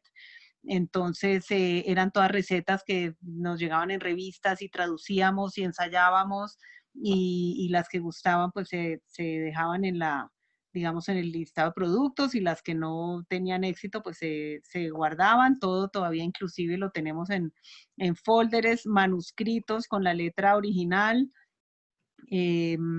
Algo, digamos, que seguimos manejando es que cada una de las recetas es un producto único. Digamos, la torta de chocolate tenemos unas como 10 recetas diferentes y a pesar de que puedan parecerse una de la otra, y no es que hagamos una receta madre donde a una le echamos un poquito de cocoa y a la otra le echamos naranja y a la otra le echamos algún otro saborizante, sino que cada una de nuestras recetas empieza desde ceros y tiene sus ingredientes y su receta y su preparación única. Y pues eso también, aparte de que nos hace únicos, pues también nos enredaba un poquito en los comienzos, pues porque manejar inventarios y manejar recetarios y manejar fórmulas, pues todo se dificulta un poquito más, pero pues vale la pena porque hemos logrado, pues inclusive en algún momento tuvimos más de 9.000 recetas que manejábamos todo el tiempo, que manejábamos, digamos, no siempre productos de línea, pero bajo pedido y por encargo. Y pues aún las seguimos teniendo, no se hacen más a menudo y ahorita en tiempos de contingencia, pues tocó como centralizarnos y reducir, digamos, la oferta mucho, pues para poder trabajar como al ritmo de los tiempos de ahora. Tú dijiste algo muy interesante y que me gustó mucho, y es que, bueno, desafortunadamente cambia un poco con las nuevas generaciones de panaderos y pasteleros, y es que no tienes una receta madre, sino que cada una es diferente. Vean, lo que estamos hablando de la química culinaria es eso, o sea, que es partir de ceros, porque muchas veces hacemos eso, una sola receta, cocoa, colorantes, aromas y ya. Eso es muy interesante y lo que creo que es parte de ese éxito que enamora a cada uno de tus clientes. Vale. Entonces, Jennifer, cuéntanos, Eso dime. espero. No, dale, listo. Jennifer, cuéntanos un poco de ese emprendimiento, porque tú has tenido problemas de conexión, entonces cuéntanos. Sí, claro, bueno, es que voy viajando, entonces voy yendo a Bogotá a mesitas. Ahora, bueno, pues del emprendimiento, ahora justo el 16 de mayo cumplimos 11 años con Mestizo. Yo soy cocinera, por ahí me andan escribiendo, creo que hay gente que está viendo este conversatorio y me andan escribiendo, ¿te volviste panadera? y yo creo que más que volverme panadera, pues fue algo con mucha pasión que me llevó a buscar una salida por ahora. Creo que todos estamos en ese ejercicio de empezar a buscar nuevas cosas para seguir. Y claramente, pues, el emprendimiento inicial es Mestizo Cocina de Origen, que nace hace 11 años como un proyecto que se desarrolla en la parte rural, donde su objetivo inicialmente era buscar una oportunidad de trabajo, ya que en ese momento que empezamos con el tema de tener un restaurante, o bueno, se me ocurrió a mí porque fui la que fui llevando poco a poco a mi familia en estos temas de restaurantes, fue basado por una necesidad económica y empezamos en la casa donde está hoy Mestizo, que es la casa de mi padre, construyendo poco a poco cada cosa, ¿no? Era como, al principio eran pequeñas mesas, luego un poco más y así sucesivamente. El proyecto luego se fue con el tiempo fortaleciendo en los temas locales, en tratar de utilizar lo que tenemos a nuestro alrededor, no como una moda, porque realmente a veces se ha venido convirtiendo en una moda y hoy, en la pandemia, se convierte en una necesidad y en una gran opción para la gente. Pero yo lo hacía en ese momento porque me parecía que era mucho más asequible para lo que yo estaba desarrollando, además porque nunca había trabajado en un restaurante, o sea, yo monté un restaurante sin nunca haber trabajado en un restaurante y yo estudiaba electrónica, entonces como que era una cosa completamente diferente. Pero desde luego el estudiar una ingeniería me enseñó a entender un poco la ciencia y eso de cierta forma me ayuda mucho, digamos, ahora el desarrollo del pan. Claramente ha sido un proyecto familiar que se ha construido, como dice Denise, poco a poco, que se ha construido con mucha paciencia.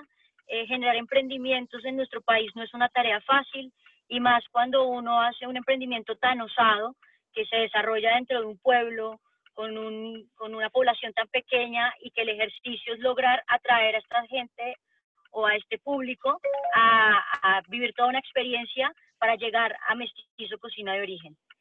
Desde ahí claramente se evoca un montón de situaciones por las cuales hemos tenido que pasar, complicadas, pero creo que esta ha sido de las situaciones más complejas a las que nos hemos venido enfrentando, pero pues hemos encontrado la salida de nuevo en los alimentos, en la transformación de los alimentos, para, valga la redundancia, para alimentar el mundo. Yo creo que es un sentido social también Mestizo Cocina de Origen, porque desde siempre ha trabajado bajo la sostenibilidad, y creo que es un proyecto que une, y ahora pues quiero que siga uniendo, así, sin saber si realmente sobreviva esta situación o no, pero bueno, estamos aquí todavía para hacer grandes cosas nuevas, y estar pues con toda la esperanza siempre latente para seguir, ¿no? Entonces, este es como más o menos el proyecto de Mestizo.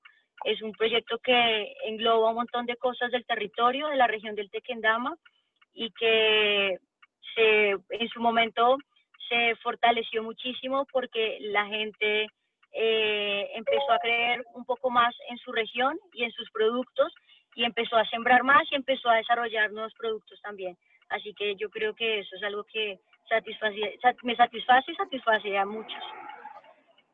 Gracias, Jennifer, verdad que es muy interesante esa parte social que estás haciendo.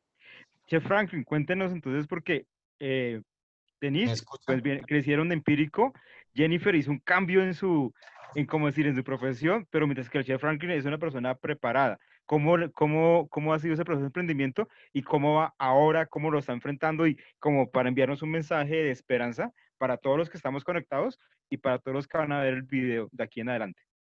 ¿Me escuchan bien? Sí, ¿Me Chef. escuchan? Sí. Yo hace 30 años soy cocinero, hace unos 25 me volví pastelero. Entonces mis amigos me decían, ¿y por qué se volvió pastelero? Entonces porque los chefs siempre huyen de ser pasteleros, le tienen miedo a ser pasteleros. Entonces, a partir de ese momento, eh, mi empresa y nuestra empresa nace FW, como una opción y una oportunidad de negocio para empezarle a suplir una necesidad a un amigo que tenía en ese momento un café. Entonces empezamos a hacer algunas tortillas y él empezó a pedir un poco más. lo empezamos a hacer desde casa y lo empecé, y yo le digo a todo el mundo, o sea, trabajaba en una empresa y llegaba a las 2 de la mañana, hacía mis cosas hasta las 3 4 de la mañana, el otro día tenía que seguir trabajando en el restaurante y así empezó. Poco a poco mis hermanos, mi mamá y las personas que estaban cerca de mí aprendieron a hacer muchas cosas. Entonces cuando yo no estaba, ellos empezaron a hacer el tema. ¿Eso qué quiere decir a todo el mundo, a todos los que quieren seguir haciendo emprendimientos y más en estas épocas como tan complejas? Es que es posible porque yo era una persona que ganaba un salario y a partir de ese salario, lo que hacía era lo que ganaba con ese de la empresa, lo volvía a reinvertir, reinvertir. Y hoy, después de 30 años, sigo reinvirtiendo. O sea, y pues obviamente, gracias a la opción, gracias a eso he tenido la oportunidad de viajar, de conocer y pues compartir mis conocimientos, pues nosotros somos una empresa que tenemos hoy más o menos 18 personas donde apoyamos las cabezas de hogar, las personas que quieren estudiar, los muchachos, los jóvenes, y pues seguimos adelante haciendo temas de pastelería, temas de cocina, temas de chocolatería, o sea, somos gastrónomos porque es que manejamos varias líneas de sal, de dulce, de masas, y pues obviamente en estos momentos estamos haciendo también un tema de adaptarnos a otro sistema. Pues hablamos que al final todo el mundo dice reinventarse, pero reinventarse es que quiero hacer lo que yo sé hacer y lo que debo hacer. Entonces, seguimos haciendo pastelería, seguimos haciendo cocina, seguimos haciendo chocolatería para pues solventar lo que dice Jennifer, seguir alimentando a todas las personas. Además, porque todo el mundo no va a dejar de comer. Entonces, pues este es el momento también para seguir adelante y seguir haciendo cosas. Por eso también a todos los muchachos, a todos los emprendedores y a todas las personas que tienen ese sueño no puede parar hoy porque pues tenemos que seguir adelante haciendo otras cosas. Entonces, gracias y pues esa es una de las cosas que quiero siempre aportar desde mi perspectiva y de lo que nosotros hemos hecho como empresa y como persona. Gracias, Chef Franklin. Bueno, realmente teníamos muchas preguntas. Creo que ya, digamos, por tiempo no vamos a alcanzar a resolver todas. Quiero recordarles nuevamente que entre 8 y 10 hoy hablamos un poco de los ingredientes y resumiendo un poco todo lo que ellos nos estuvieron contando, o sea, cada uno tuvo uno que otro tropiezo, hemos tenido en nuestra vida de panaderos y pasteleros y hemos tenido que retomar nuevamente la literatura, por decir algo así, para entender por qué fallamos. Dentro de 8 días vamos a centrar en la parte práctica las reacciones. Recuerden, vamos a hacer una masa, pero vamos a desglosar cada una de las reacciones que aparecen en una masa. Vamos a hacer dos preparaciones de pastelería y las vamos a desglosar para entenderlas y entender por qué en algún momento se nos aplastan, se caen, quedan aplastadas como arepas, que vemos algo volumen y sale aplastado. Entonces, no olviden de verdad, nosotros, bueno, algo importante, les agradezco realmente a Denise por acompañarnos hoy, por sacar el tiempo, te felicitamos por ese hermoso proyecto que han sacado adelante y que sabemos que le queda mucho más para seguir creciendo.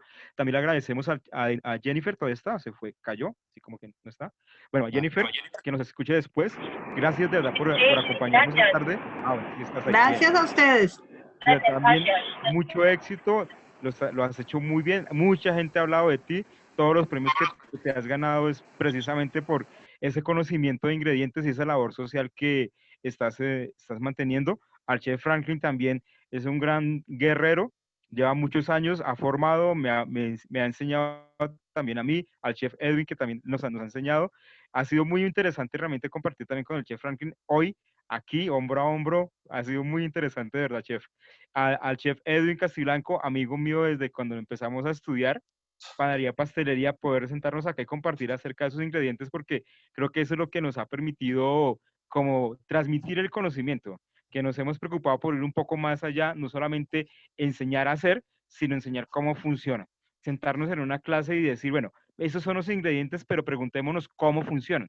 Y eso es lo que vamos a hablar dentro de 8 días. ¿Cómo funcionan los ingredientes y los posibles errores? Miren, o sea, hoy tendríamos que habernos sentado en un ingrediente para poder explicarlo más. Hay preguntas de cómo hacer una masa madre desde ceros. Dentro de 8 días espero que nos alcance tiempo para explicar cómo lo haremos desde ceros, también para todos. Fernando. Bueno, Edwin, Gracias. muchas gracias. Jennifer, gracias. Edwin, también muchas gracias. Frank y Denise, de verdad que muy valiosos sus aportes. Agradecemos a todos los asistentes y los invitamos a seguir las cuentas oficiales de la Cámara de Comercio de Bogotá en www.ccb.org.co, en Twitter, Facebook e Instagram como @cámaracomerbog, donde publicaremos la programación de webinars y talleres magistrales gratuitos para el sector gastronómico que estamos desarrollando de la mano de la Escuela de Gastronomía. También podrán seguirnos en las cuentas de Instagram y Facebook de Bogotá Madrid Fusión, @Bogotá Madrid Fusión. Los esperamos el próximo martes 19 de mayo con nuestro webinar Empaques Seguros y Buenas Prácticas de Higiene para la Prestación del Servicio de Domicilios de Alimentos y Bebidas. Y el próximo 21 de mayo con el taller magistral que habla Robert Maldonado y continuación de este webinar, la química culinaria en la pastelería y panadería, ya su parte práctica, impartido por Robert Maldonado y Edwin Castiblanco. Y recuerden estar pendientes de nuestras redes sociales para realizar su registro en línea. Nuevamente, muchas gracias a todos los panelistas y a todos los asistentes y los esperamos dentro de 8 días. Gracias. Y síganos a nosotros también, a los panelistas en nuestras cuentas de Instagram. Perfecto, sí señora. Bueno, gracias. Bueno, muchas gracias a todos. Que estén bien. Buena noche. Bueno, gracias. Hasta luego a todos. Claro que